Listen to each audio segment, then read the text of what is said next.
কর্ম এবং ফল।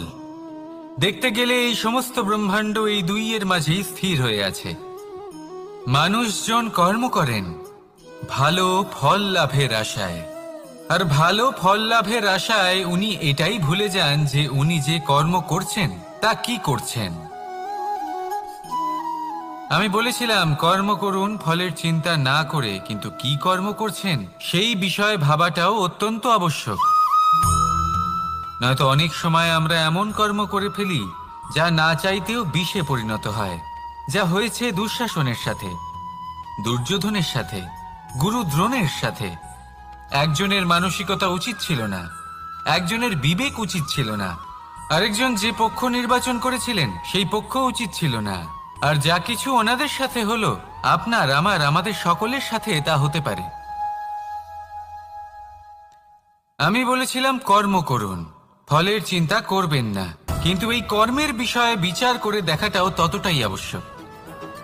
দেখুন, কর্ম করার উচিত প্রক্রিয়া ফলের চিন্তা না করা, কিন্তু যদি আপনার কর্ম শুভ হয় তাহলে তার ফলও নিয়তি আপনাকেই দেবে। সর্বদা কর্ম করার সময় এটা ভাবুন যে আপনার এই কর্ম এই সংসারকে, এই সমাজকে, আপনার পরিবারকে, আপনার আশেপাশের মানুষজনকে কোন দিশায় নিয়ে যাবে। যদি এটা সবার জন্য মঙ্গলময় হয় তাহলে কর্ম করতে থাকুন। আর হ্যাঁ, নিশ্চিত রূপে ফলের চিন্তা করবেন না। আসুন আমার সাথে ভালোবেসে বলুন রাধা রাধা। বটবৃক্ষের বীজ সর্ষের দানার থেকেও ছোট হয়, কিন্তু যখন তা নিজের রূপ ধারণ করে তখন তা বিশাল বৃক্ষের আকার ধারণ করে, যা সহস্র বছর ধরে বেঁচে থাকে, ছায়া প্রদান করে, পাখিদের আশ্রয় প্রদান করে, আর দেয় পথচারীদের বিশ্রাম করার স্থান। কেন? কারণ সেই ছোট বীজ তা মাটির ভেতরে গিয়ে নিজের খোলস ত্যাগ করে। অন্ধকারে থাকে সে, যতই আলো আসুক না কেন, যতই বর্ষা আসুক না কেন, সব সহ্য করে। আর তারপরে একটা চারা গাছ অঙ্কুরিত হয়, তারপর ধীর গতিতে একটা বিশাল বৃক্ষতে পরিণত হয়। দেখুন, জীবনে কঠিন সময় আসে, এই জন্য নয় যে আপনি হার মেনে নেবেন, এই জন্য আসে যাতে আপনি ভবিষ্যৎ নির্মাণের জন্য নিজেকে তৈরি করতে পারেন।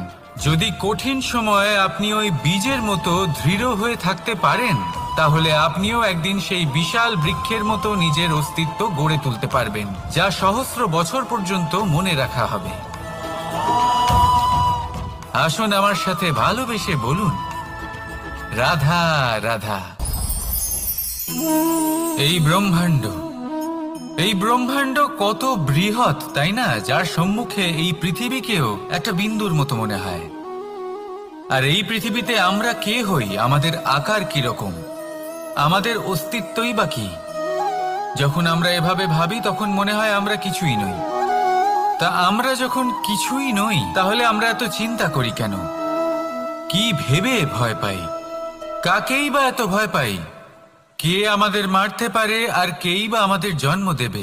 আত্মার আসলে না কখনো জন্ম হয় আর না কখনো মৃত্যু। আত্মা শুধুই শরীর বদল করে। আপনি, আমি, আমরা সকলে এই শরীর নয়, আমরা হলাম আত্মা, যা হলো পরম আত্মার পরম অঙ্গ। সেজন্য মনে রাখবেন, বাইরের কোথাও দেখবেন না, নিজের অন্তরের গভীরে গিয়ে দেখুন, আত্মাকে উপলব্ধি করতে শিখুন। ক্লেশ, ভয়, চিন্তা, এই সব কিছুর থেকে নিজেকে দূরে রাখুন, তাহলেই উপলব্ধি করতে পারবেন পরমাত্মাকে। তাহলে আসুন আমার সাথে ভালোবেসে বলুন রাধা রাধা। পরিবর্তন এই সংসারের শাশ্বত নিয়ম। কোনো রাজা নেই যিনি চিরকাল রাজা থাকেন, কোনো ধনী ব্যক্তি নেই যিনি চিরকাল ধনী থাকবেন। এই সংসারে সূর্যের স্থান নেওয়ার জন্য চন্দ্রিমার আগমন ঘটে। কোন স্থান যাকে পতিত বলা হয়েছিল সেখানে মহল তৈরি হয়েছে, কোন স্থান যাকে আজ মলিন বলা হয়েছে কাল সেখানে মন্দিরও স্থাপন হতে পারে। কোনো ঋতু চিরকালের জন্য থাকে না, কখনো সময় চিরকাল একরকম থাকে না। আজ যে আপনার কাছে রয়েছে কাল অন্য কারোর ছিল, আজ যে আপনার কাছে রয়েছে কাল তা অন্য কারোর কাছে চলে যাবে। আপনার সাথে কিছু থাকলে তা হলো আপনার কর্ম, কিন্তু সেই কর্মের পরিণামও আপনার নয়। আপনি শুধু কর্ম করুন, বাকি সবকিছুই পরিবর্তনশীল। কিন্তু সেই পরিবর্তনকে দেখে ভয় পাওয়ার প্রয়োজন নেই, তাকে স্বাগত জানান। যদি আপনি হাসি মুখে সেই পরিবর্তনকে স্বাগত জানান, তাহলে এই পরিবর্তনও হাসি মুখে আপনার সাথে থাকবে। আসুন আমার সাথে ভালোবেসে বলুন, রাধা রাধা। সঞ্চয়। মানুষের যখন থেকে বোধ বুদ্ধি হয়, সঞ্চয় করতে আরম্ভ করে দেন। সঞ্চয় করতে থাকেন ভোজনের, সঞ্চয় অর্থের, সঞ্চয় শক্তির। নিজের জন্য করেন, নিজের পরিবারের জন্য করেন, নিজের স্ত্রীর জন্য করেন, সন্তানের জন্য করেন, সন্তানের সন্তানের জন্য সঞ্চয় করেন। সঞ্চয় করার জন্য ওনার কাছে অনেক কারণ রয়েছে, কারণ উনি এটা ভাবেন যে এই সঞ্চিত শক্তির জন্য কেউ ওনার কোনো ক্ষতি করতে পারবে না। মানুষ ভুলে যান একটা গুরুত্বপূর্ণ কথা, এই সত্য, উনি এই সংসারে খালি হাতেই এসেছিলেন, আর এখান থেকে ওনাকে খালি হাতেই যেতে হবে। যা এখানকার তা এখানেই থেকে যাবে। আর যদি কিছু ওনার সাথে যায় তা হলো ওনার কর্ম, আর কিচ্ছু নয়। তাই যদি কিছু অর্জন করতে চান, তাহলে শুভ কর্ম অর্জন করুন, আত্মশক্তি অর্জন করুন, কারণ পরলোকে এটাই হবে আপনার সম্পত্তি। তাহলে কি এটা আপনি অর্জন করতে চান না? আসুন আর আমার সাথে ভালোবেসে বলুন, রাধা রাধা। সদিচ্ছা। দেখতে গেলে 3 অক্ষরে তৈরি এই শব্দ, কিন্তু সমস্ত ত্রিলোক তার উপরেই আধারিত। আপনি এই সংসারে এসেছেন, তখন অবশ্যই শ্বাস নেবেন, কিন্তু তার বদলে আপনাকে কিছু তো দিতেই হবে। আপনার উপর নির্ভর করছে আপনি কি দেবেন। কি দেবেন এই সংসারকে, এই সমাজকে, নিজের পরিবারকে, আর তার বদলে কি নেবেন? যশ নাকি অপযশ? দেখুন, এক ছিল রাবণ, যে কিনা সমুদ্র পার করল সীতাকে অপহরণ করার জন্য, আর এক ছিলেন রামচন্দ্র, যিনি সমুদ্র পার করেছিলেন, সেতু বানিয়ে গিয়েছিলেন সীতাকে ফিরিয়ে নিয়ে আসার জন্য। দুজনেই সমুদ্র পার করেছিলেন, শুধু পার্থক্য ছিল সদিচ্ছাকে বোঝার, লক্ষ্যের। অনেক মানুষের যাত্রা একরকম হতেই পারে, কিন্তু আনন্দ তখনই লাভ করবেন যখন লক্ষ্য শুভ হবে, মহান হবে। এই লক্ষ্য দিয়ে এই সংসারের কল্যাণ হবে এবং মানুষের সম্মান হবে। যদি আপনার সংকল্প উচিত হয়, তাহলে আপনার লক্ষ্য উচিতই হবে, নয়তো শুধুমাত্র বিনাশ হবে। আর উচিত এটাই হবে যে বিনাশের হাত থেকে যেন নিজেকে বাঁচানো যায়, কি বলেন? তাই জীবনে যে লক্ষ্য স্থির করছেন, মনে রাখবেন তা যেন শুভ লক্ষ্য হয়। যদি এরকম হয়, তাহলে আপনার যাত্রা, আপনার জীবন দুটোই শুভময় হবে। আসুন আর আমার সাথে ভালোবেসে বলুন, রাধা রাধা। সুরক্ষা। এই সুরক্ষা আসলে কি? এটা কি কোনো কবচ নাকি কোনো সীমা? এই সুরক্ষা আসলে অন্য কিছু। আমাদের মাতা পিতা, আমাদের প্রিয়জন, আমাদের বন্ধু, এই সমাজ, আমাদের শুভাকাঙ্ক্ষী, আমাদের আত্মীয়, এনারা সবাই আমাদের জীবনে কোনো না কোনো ভাবে সুরক্ষা দিয়ে থাকেন, একটা কবচ দিয়ে থাকেন কোনো না কোনো রূপে। কিন্তু দেখতে গেলে আমাদের পরাক্রমের পথে, আমাদের বীরত্বের পথে, আমাদের সাহসের পথে এই সুরক্ষাই সব থেকে বড় বাধা হয়ে দাঁড়ায়। একবার ভেবে দেখুন, যদি আপনি কোনো সুরক্ষাই না পান, বা যদি আপনি এই সুরক্ষা ভেঙে বাইরে আসতে পারেন, তাহলে আপনার বীরত্ব চরম সীমায় পৌঁছে যায়। কেন? কারণ তখন আপনি জানেন যে এই সংসারের সম্মুখীন আমাদের নিজেদেরই হতে হবে। আপনি বুঝে যান যে শত্রুর সম্মুখীন এবার নিজের বলের দ্বারা, নিজের পরাক্রমের দ্বারা, নিজের সাহসের দ্বারা করতে হবে। আর তখন আমাদের মনের মধ্যে এই শক্তি জাগ্রত হয়। এই শক্তি অন্তরেই বসবাস করে, শুধু এটা চিনে নিতে হবে, একে জাগ্রত করতে হবে। আর এটা সুরক্ষা ভেঙে যাওয়ার পরেই সম্ভব হয়। আর যারা নিজের শক্তি সম্পর্কে জানেন, যিনি নিজেই জানেন তিনি কতটা শক্তিশালী, তিনি নিজেই নিজের সুরক্ষা কবচ চিরকালের মতো ভেঙে ফেলে দেন, ঠিক কর্ণের মতো। আর তারপরে দেখুন, আপনার পরাজয় হোক বা বিজয়ী হোক না কেন, সেটাই অনেক বড় হয়, সেটাই প্রশস্ত হয়ে থাকে। সেই জন্য ত্যাগ করুন নিজের ভয়কে, নিজের আশেপাশের এই সুরক্ষা চক্রকে ভেঙে ফেলুন আর সম্মুখীন হন এই সংসারের, নিজের শত্রুর সম্মুখীন হন। পরাক্রমের এই অঙ্কুর, তা অঙ্কুরিত হওয়ার জন্য বীজের উপরের এই কবচ, এটা ভেঙে যাওয়া অতি আবশ্যক। আসুন আমার সাথে ভালোবেসে বলুন, রাধা রাধা। যখন আমরা হাঁটতে থাকি আর আমাদের পায়ে কাঁটা বিঁধে যায়, তখন মুখ দিয়ে আহ বেরিয়ে আসে, কান্না চলে আসে, আর অনেক সময় অভিশাপও বেরিয়ে আসে। কিন্তু আমরা কি কখনো এটা এইভাবে দেখেছি, এইভাবে ভেবেছি যে আমরা যে পথে চলেছি সেই পথে কাঁটা বিঁধেছে, নাকি আমরা সেই পথ নির্বাচন করেছি যাতে শুধুই কাঁটা রয়েছে? নাকি আমরা এভাবে ভেবে দেখেছি যে এই কাঁটা আমাদের কষ্ট দিতে এসেছে, নাকি এটা আমরাই বিছিয়ে রেখেছিলাম? সাবধান থাকা উচিত ছিল, কারণ কাঁটা বিঁধলে যন্ত্রণা হবে, চিৎকার করে ফেলতে পারি, মুখ থেকে অভিশাপও বেরিয়ে আসতে পারে। কিন্তু এই অভিশাপ শুধুমাত্র আমাদের তরফ থেকে অভিশাপ হয়, সামনের ব্যক্তিটির ওপরও নির্ভর করে।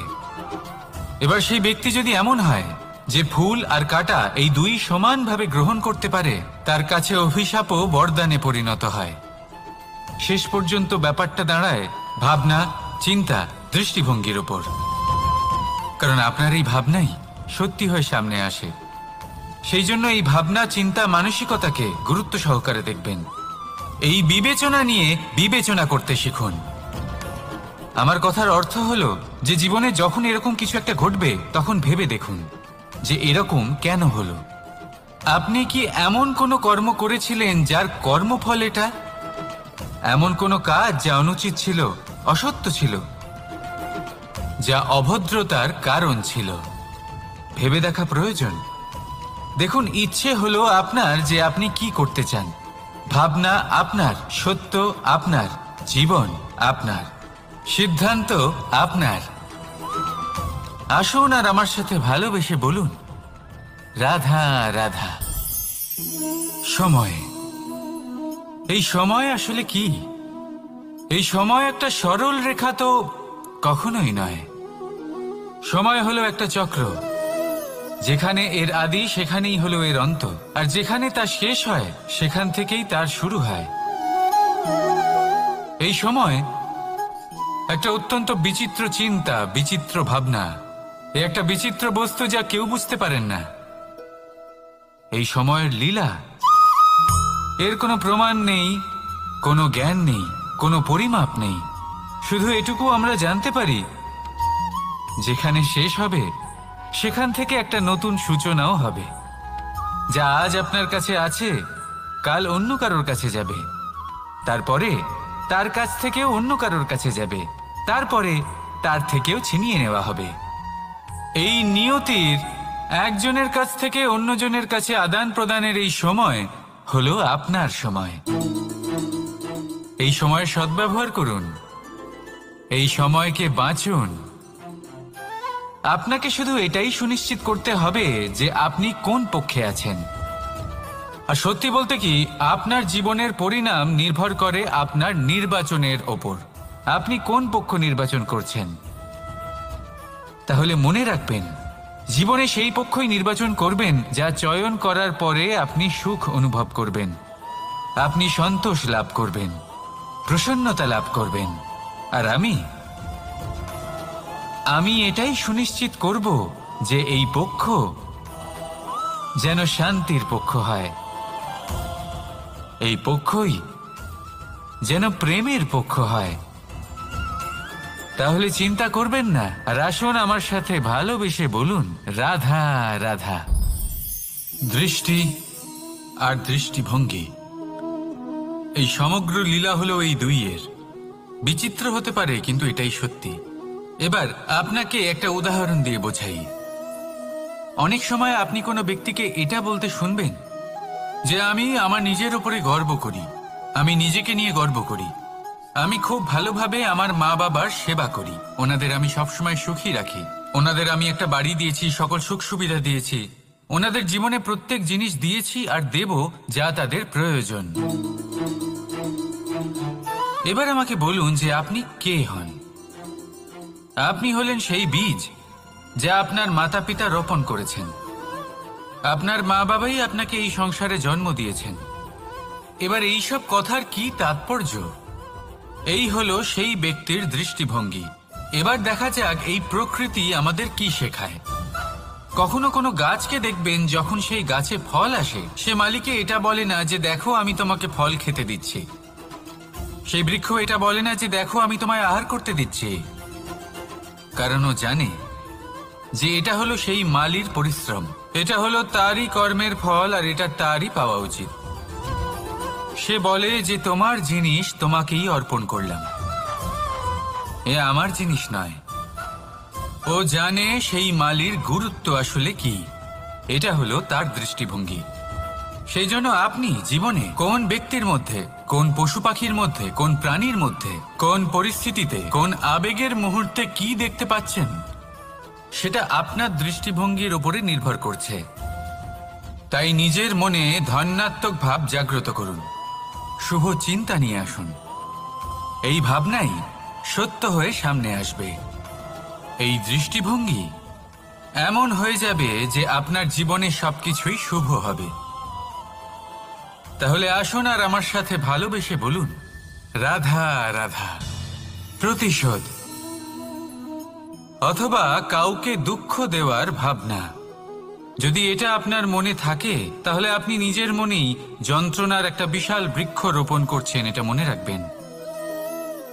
কারণ কাউকে দুঃখ দেবার এই ভাবনা, এটা হলো সেই বীজ যা আপনার মনেই পতিত হবে, আপনার মনেই অঙ্কুরিত হবে, আর আপনার মনেই একটা বিশাল বৃক্ষরূপে বেড়ে উঠবে।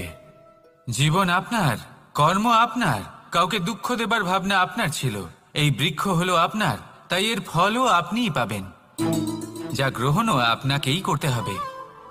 মনে রাখবেন, যে মানুষ এটা ভাবে যে আমি ওকে দুঃখ দেব, ওকে কষ্ট দিতে চাই আমি, সেই মানুষই দুঃখ আর কষ্ট পেয়ে থাকে। যদি সেই জায়গায় আপনি এটা ভাবেন যে আমি কাউকে সুখী করে তুলতে চাই, কাউকে সুখ প্রদান করতে চাই, তাহলে তারও বীজ আপনার মনেই রোপণ হবে, বৃক্ষে পরিণত হবে, যার ফলও আপনিই পাবেন। এখানে বিষয়টা হলো শুধু মানসিকতার চিন্তা, যা সত্য হয়ে আপনার সামনে আসে। তাহলে এই মানসিকতা শুভ করুন, সবার জন্য মঙ্গল কামনা করুন। অন্যের মনে আপনার জন্য ভালো চিন্তা থাকুক বা না থাকুক, আপনি সবার জন্য শুভ চিন্তা করে কর্ম করতে থাকুন, তাহলে আপনার সাথেও ভালোই হবে। তাহলে আসুন আর আমার সাথে ভালোবেসে বলুন, রাধা রাধা। সুখ আর অভিজ্ঞতা, এই দুই জীবনে একসাথে কখনোই আসে না। মনে রাখবেন, যেখানে সুখ থাকে সেখানে অভিজ্ঞতা থাকে না, আর যখন এই সুখ আমাদের জীবন থেকে দূরে চলে যায়, তখন আমাদের জীবনে আসে এই অভিজ্ঞতা।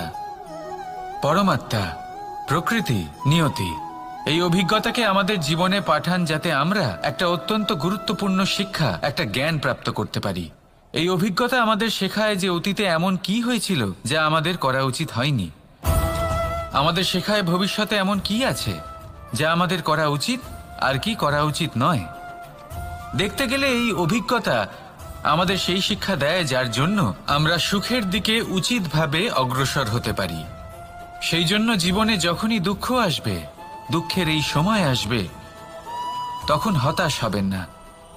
বোঝার চেষ্টা করুন এই পরিস্থিতি কেন এসেছে, কি শিক্ষা দিতে এসেছে। যদি আপনি সেই জ্ঞান লাভ করেন, সুখের পথে অগ্রসর হন, তাও উচিত রূপে, তাহলে এই অভিজ্ঞতার উদ্দেশ্য পূরণ হয়ে যায়। তাহলে আসুন আর আমার সাথে ভালোবেসে বলুন, রাধা রাধা। জীবনে শিখরে পৌঁছানোর জন্য মানুষের কি প্রয়োজন হয়ে থাকে? সিঁড়ির। কিন্তু তাও প্রত্যেক মানুষ, প্রত্যেক ব্যক্তি শিখরে পৌঁছতে পারেন না। এর কারণ কি? কারণ একটা হতে পারে যে মানুষ কল্পনা করতে থাকেন কিন্তু সিঁড়ি খুঁজে পান না। কিছু মানুষ খুঁজে নেন কিন্তু তা পেয়ে এতটাই প্রসন্ন হয়ে যান যে তারপর আর কোনো কর্মই করেন না। খুব সোজা ব্যাপার। অনেক মানুষ সিঁড়ি খুঁজে পান না, আর যদি পেয়েও যান তাও যতক্ষণ না তাতে চড়ছেন সেই শিখরে পৌঁছবেন কি করে?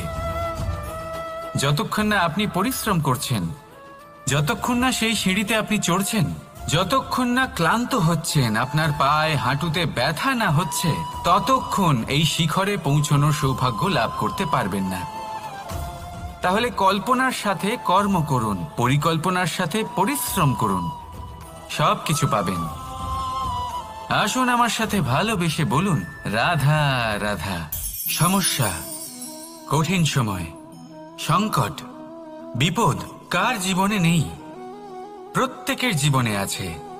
কিন্তু আমাকে একটা কথা বলুন, যদি নৌকায় ঢেউকে ভয় পেতে শুরু করে তাহলে সাগর পার করবে কে? কখনো কোনো ছোট্ট পিঁপড়েকে দেখেছেন, যে আকারে হয়তো ছোট হতে পারে কিন্তু বড় শিক্ষা দিয়ে যায়? কিন্তু আমরা শিখি না। এবার দেখুন একটা পিঁপড়েকে, যে ভোজনের খোঁজে বাইরে বের হয়, একটা ছোট্ট দানা তুলে নেয়। ছোট দানা তোলে কারণ তার থেকে বেশি সে তুলতেই পারবে না। সে দানা নিয়ে চলতে শুরু করে, কোনো দেওয়ালে উঠে পড়ে, আবার পড়েও যায়। সেই দানা দূরে কোথাও একটা পড়ে যায়, তা আবার খোঁজে, তুলে নেয়, আবার চলতে থাকে। পড়ে যায় আবার ওঠে, পড়ে যায় আবার ওঠে, সেই দানাটা রেখে দেয়, আবার বেরিয়ে পড়ে ভোজনের খোঁজে।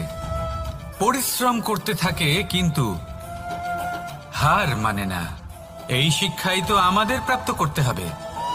নিরন্তর পরিশ্রম আর নির্ভীক হয়ে কর্ম করে যেতে হবে। এটাই হলো সাফল্যের মাধ্যম, এটাই হলো জয়ের মন্ত্র, অচ্যুত অজয় অস্ত্র। তাহলে আসুন আর আমার সাথে ভালোবেসে বলুন, রাধা রাধা। আমরা সকলে চাই আমাদের জীবনে সাফল্য আসুক। আমরা চাই যে এই সংসারে আমাদের খ্যাতি ছড়িয়ে পড়ুক। আমরা চাই যেন আমরা আলোচিত হই। কিন্তু শুধু চাইলেই কি যায় আসে? যদি এই সংসারে আলোচিত হতে হয় তাহলে পরিচিত হতে হবে পরিশ্রমের দ্বারা। যতক্ষণ না আপনারা পরিশ্রমের সাথে পরিচিত হবেন, সাফল্যের সাথে পরিচিত হবেন না। সংঘর্ষ করতে হবে প্রতিদিন, প্রতি বছর। জীবনের সব পরিস্থিতিতেই হয়তো নতুন নতুন বাধা আসবে, নতুন নতুন বিঘ্ন ঘটবে। কিন্তু এটা আবশ্যক নয় যে সমস্ত বিঘ্ন বিনাশের জন্য আসবে। কিছু বিঘ্ন আপনার পথ প্রশস্ত করার জন্য আসবে, আপনার পথ পরিষ্কার করার জন্য আসবে। যদি আপনাকে উদাহরণ দিই, যখন বন্যা আসে, বাড়ি ঘর ভেসে যায়, তখন আমরা হতাশ হয়ে পড়ি, আমরা দুঃখী হয়ে পড়ি। কিন্তু সেই বন্যাই আমাদের সেই ধরিত্রীকে এত উর্বর করে তোলে যে সেই উর্বর অংশ কাজে লাগিয়ে আমরা সেরকম আরো 10টা বাড়ি বানাতে পারি। তাহলে ধন্যাত্মক থাকুন আর যে কোনো সংঘর্ষের জন্য প্রস্তুত থাকুন। জীবনে অনেক দূর যেতে পারবেন। তাহলে আসুন আমার সাথে ভালোবেসে বলুন, রাধা রাধা। জীবনে কখনো কখনো আমরা সেই পরিস্থিতিতে ফেসে যাই যখন আমাদের মনে হয় যে আমাদের নতুন কিছু একটা করতে হবে, কিন্তু আমরা করতে পারি না। কারণ কোথাও না কোথাও আমরা রীতির দ্বারা আবদ্ধ, আর আমরা সেই রীতি ভাঙতে চাই না। কেবল একটাই প্রশ্ন আসে মনে, আশেপাশের মানুষ কি বলবে, আশেপাশের মানুষ কি ভাববে। আপনাকে একটা প্রশ্ন করি, কারা এই মানুষজন? আপনার জন্মের সময় এই মানুষজন কোথায় ছিলেন? যখন আপনি কোনো সমস্যায় পড়েন তখন এই মানুষজন কোথায় থাকেন? এগিয়ে এসে কি আপনাকে সাহায্য করেন, নাকি সেই সমস্যার সমাধান আপনি নিজেই করেন? এইসব মানুষজনের চিন্তা ত্যাগ করুন যদি আপনি জীবনে বাঁচতে চান। ভেবে দেখুন জীবনে কি কি শুভ আছে আর কি কি শুভ করতে পারেন। যদি তা স্রোতের বিপরীতে হয় তাহলে সংঘর্ষ করুন, কিন্তু এইসব মানুষজনের কথা ভাববেন না। ভেবে দেখুন জীবনে আপনি কি কি শুভ কাজ করতে পারেন। এটা ভাবুন যে আপনি কখনো এমন কোনো কাজ করে ফেলেননি তো যার জন্য কারো হৃদয় আহত হয়েছে। শুভর দিকে নিজের চিন্তা কেন্দ্রীভূত করুন, আপনার জীবনে সব কিছু শুভই হবে। তাহলে আসুন আমার সাথে ভালোবেসে বলুন, রাধা রাধা। আজকাল আপনি দেখে থাকবেন যে মা বাবা শুধুমাত্র সন্তানকে ভালোবাসেন তা নয়, তাদের মোহেও জড়িয়ে পড়েন। বিদ্যালয়ে যখন পাঠান তখন সমস্ত সুযোগ সুবিধা দিয়েই পাঠান। অত্যন্ত গুরুত্বপূর্ণ কথা যে সন্তানকে এক নতুন দৃষ্টিভঙ্গি দেওয়াই হলো ওনাদের কর্তব্য। সেই জন্য পুরাতনকালে শিষ্যদের গুরুকুলে পাঠানো হতো, বাড়ির থেকে দূরে। কারণ বাড়ি ছেড়ে যাওয়া এক সন্তানের জন্য, এক শিষ্যের জন্য অত্যন্ত শুভ লক্ষণ হয়। যখন সে বাড়ির থেকে দূরে, গৃহস্থের থেকে দূরে থাকবে, তখন এই সংসারকে সে এক নতুন দৃষ্টিভঙ্গি দিয়ে দেখবে, পরখ করবে, বুঝতে পারবে, আর সবকিছু নিজে থেকেই শিখে যাবে কখন আক্রমণ করতে হয়, কখন পিছু হটতে হয়, কিভাবে এই সংসারের সম্মুখীন হতে হয়। আর এটা আপনার দৃষ্টি ওকে শেখাতে পারবে না, ওর অভিজ্ঞতা ওকে শেখাতে পারবে। তাই মনে রাখবেন, যদি আপনি চান যে আপনার সন্তানের বিকাশ হোক, তাহলে অনেক সময় ওকে নিজের থেকে দূরে নিয়ে যেতে হয়। যদি মোহে আবদ্ধ থাকেন, তাহলে ওর বিকাশ কখনোই হবে না। তাহলে আসুন আমার সাথে ভালোবেসে বলুন, রাধা রাধা। কখনো কখনো মানুষ মনে করেন যে সে নিজেই সব থেকে বেশি শক্তিশালী, তিনি হলেন জ্ঞানী। দেখুন, এটা ভালো ব্যাপার যে আপনার মধ্যে শক্তি আছে, জ্ঞান আছে, আর এটা শুধু আপনার জন্য নয়, এই সমস্ত সমাজের জন্য, দেশের জন্য, সমগ্র পৃথিবীর জন্য অত্যন্ত আবশ্যক। কিন্তু এই কথাটাও বোঝা অত্যন্ত আবশ্যক যে এই জ্ঞান যেন কখনো অহংকার না হয়ে ওঠে। যখন মানুষের মধ্যে জ্ঞান থাকে, তখন সে রাম হয়ে ওঠে। রাম, যিনি সমুদ্রের বুকে সেতু বানিয়েছিলেন, বানর সেনার দ্বারা রাক্ষস রাজকে পরাজিত করেছিলেন, আর চিরকালের জন্য সবার কাছে আদর্শ হয়ে উঠেছিলেন। আর যদি মানুষের মনে অহংকার জন্মায়, তাহলে সে রাবণ হয়ে ওঠে। দেশে বিদেশে যতই খ্যাতি থাকুক না কেন, সে রাক্ষস হয়ে ওঠে, নিজের সাথে সাথে সমস্ত কুলের বিনাশ করে বসে। এবার জ্ঞান নাকি অহংকার, আপনার